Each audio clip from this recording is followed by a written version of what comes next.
नमस्ते। चलिए, आज बात करते हैं शेक्सपियर की एक बहुत ही मजेदार कॉमेडी की। एक ऐसी कहानी जो शब्दों के खेल, बड़ी-बड़ी बातों और हाँ, प्यार की उस ताकत के बारे में है जिसे कोई भी कसम रोक नहीं सकती। कहानी का नाम है लव्स लेबर्स लॉस्ट, मतलब प्यार की वो मेहनत जो आखिर में बेकार चली गई। तो सोचिए जरा, क्या होगा अगर कुछ नौजवान फेमस होने के लिए, अमर होने के लिए, प्यार, दोस्ती, मतलब जिंदगी के सारे मजे पूरे 3 साल के लिए छोड़ने की कसम खा ले। अजीब है ना? बस इसी एक सवाल पर शेक्सपियर ने ये पूरी मजेदार कहानी बनाई है। तो कहानी शुरू होती है नवारे के एक जवान राजा फर्डिनेंड से। अब राजा साहब के दिमाग में एक बड़ा ही, कह सकते हैं, शानदार पर थोड़ा बचकाना सा आइडिया आता है। आइडिया ये कि इतिहास में अपना नाम हमेशा हमेशा के लिए अमर कर दिया जाए। और देखिए, राजा का सपना कोई छोटा मोटा नहीं है। वो चाहते हैं कि उनकी शोहरत, उनकी फेम मौत के बाद भी जिंदा रहे। वो ज्ञान के रास्ते पर चलकर हमेशा के लिए अमर हो जाना चाहते हैं। मतलब उनके लिए किताबें ही वो हथियार हैं जिनसे वक्त और मौत दोनों को हराया जा सकता है। क्या सोच है? तो इस बड़े सपने को पूरा करने का प्लान क्या था?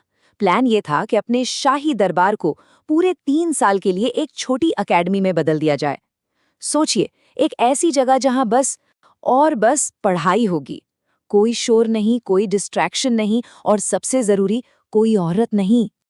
अब जरा इनके नियम सुनिए, ये सिर्फ सख्त नहीं है, ये तो एकदम नेचर के खिलाफ है। पहला नियम, कोई भी औरत दरबार के 1 मील के अंदर भी नहीं आ सकती। दूसरा, हफ्ते में एक दिन पूरा फास्ट और बाकी दिन बस 1 मील। तीसरा, रात में नींद सिर्फ 3 घंटे की। और चौथा, सिर्फ पढ़ाई, पढ़ाई और पढ़ाई। सच बताइए, ये प्लान सुनने में ही ऐसा नहीं लगता कि फेल होने के लिए ही बना है? अब राजा और उनके 2 दोस्त, ड्यूमेन और लोंगाविले, तो इस प्लान के लिए एकदम तैयार हैं, पूरे जोश में। लेकिन उनकी टीम में एक बंदा ऐसा भी है जिसे ये सब एक नंबर का मजाक लग रहा है। और ये आवाज है लॉर्ड बायरन की, राजा के सबसे करीबी और सबसे तेज तर्रार दोस्त। वो तो मुंह पर ही बोल देते हैं, अरे ये सब बेकार की बातें हैं, ये कस्में निभाना नामुमकिन है। मतलब औरतों को नहीं देखना, भूखे रहना, सोना नहीं, ये कैसी पढ़ाई हुई भला? बिरॉन का तर्क बिल्कुल सीधा साधा है। भाई, ये कसम ही अननेचुरल है।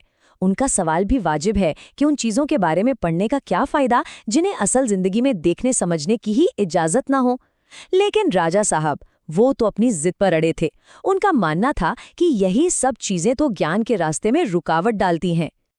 खैर, थोड़ी बहस के बाद बेरॉन भी दोस्तों के दबाव में आकर साइन कर ही देते हैं, लेकिन एक शर्त के साथ, या कहिए एक ताने के साथ। वो कहते हैं कि ठीक है, मैं सबसे आखिर में मान रहा हूं, तो इस कसम को तोड़ूंगा भी सबसे आखिर में। और ये लाइन, ये आने वाले मजेदार तूफान का पहला इशारा है। और पता है क्या होता है? अभी तो कसम की स्याही ठीक से सूखी भी नहीं थी कि राजा के पूरे प्लान पर पानी फिरने की तैयारी हो जाती है। एक ऐसी छोटी सी बात जिसे हमारे ज्ञानी राजा साहब याद रखना ही भूल गए थे। उनके इस जबरदस्त प्लान में एक बहुत ही बड़ी गड़बड़ थी। हुआ ये कि राजा साहब एक बेहद जरूरी डिप्लोमेटिक मीटिंग के बारे में पूरी तरह से भूल चुके थे। और ये याद कौन दिलाता है? जाहिर है, हमारे बिरोन।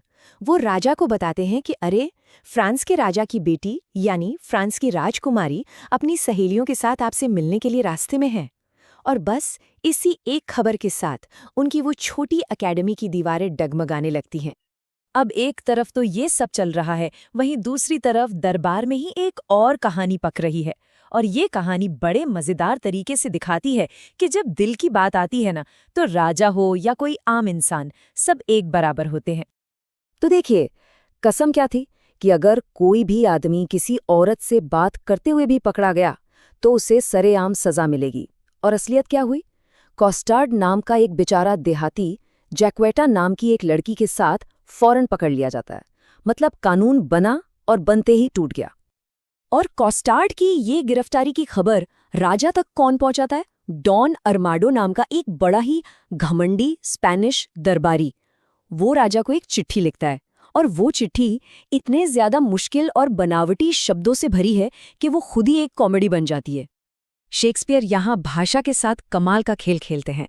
अरमाडो कॉस्टार्ड को वो नीच देहाती, वो कम अक्ल इंसान, वो मामूली नौकर ऐसे ऐसे भारी भरकम शब्दों से बुलाता है जो असल में कॉस्टार्ड से ज्यादा डॉन अर्माडो के घमंड को दिखाता है। और अब आता है कहानी का सबसे मजेदार ट्विस्ट। जो डॉन अर्माडो कॉस्टार्ड को प्यार करने के जुर्म में पकड़वा रहा है, वो अपनी चिट्ठी के आखिर में खुद ये मानता है कि वो उसी लड़की जैक्वेटा के प्यार में बुरी तरह से पड़ चुका है ना कमाल? ये बात बिल्कुल साफ हो जाती है कि प्यार की फीलिंग किसी नियम या कानून को नहीं मानती। तो अब दोनों कहानियां आकर एक जगह मिल जाती हैं। राजा और उनके पढ़े लिखे दोस्त अब उन्हीं औरतों से आमने सामने होते हैं जिनसे दूर रहने की उन्होंने इतनी बड़ी बड़ी कस्में खाई थी। राजा बेचारे अपनी कसम बचाने की एक आखिरी नाकाम कोशिश करते हैं। वो राजकुमारी और उनकी सहेलियों से दरबार के गेट के बाहर ही मिलते हैं, उन्हें अंदर आने ही नहीं देते। सोचिए कितनी अजीब सिचुएशन होगी, जहां आप मेहमान का स्वागत भी कर रहे हैं और उनकी बेइज्जती भी। और फिर ठीक वही होता है जिसका सबको अंदाजा था। सारा किताबी ज्ञान एक तरफ और दिल का मामला दूसरी तरफ। बिरॉन को रोजलिन पसंद आ जाती हैं, डोमेन कैथरीन को देखकर ही अपना दिल हार बैठते हैं और लॉन्गाविल मारिया की खूबसूरती पर फिदा हो जाते हैं। बस एक ही नज़र और सारी की सारी कस्में हवा। तो सवाल ये है कि जब कस्में तो लगभग टूट ही चुकी हैं और दिल अपने काबू में है नहीं, तो नवारे की उस छोटी अकादमी का अब क्या होगा? असल में शेक्सपियर की ये कॉमेडी यहीं से तो असली उड़ान भरती है और हमसे एक बड़ा सवाल पूछती है कि असली ज्ञान किताबों के पन्नों में मिलता है या फिर जिंदगी के तजुर्बों में।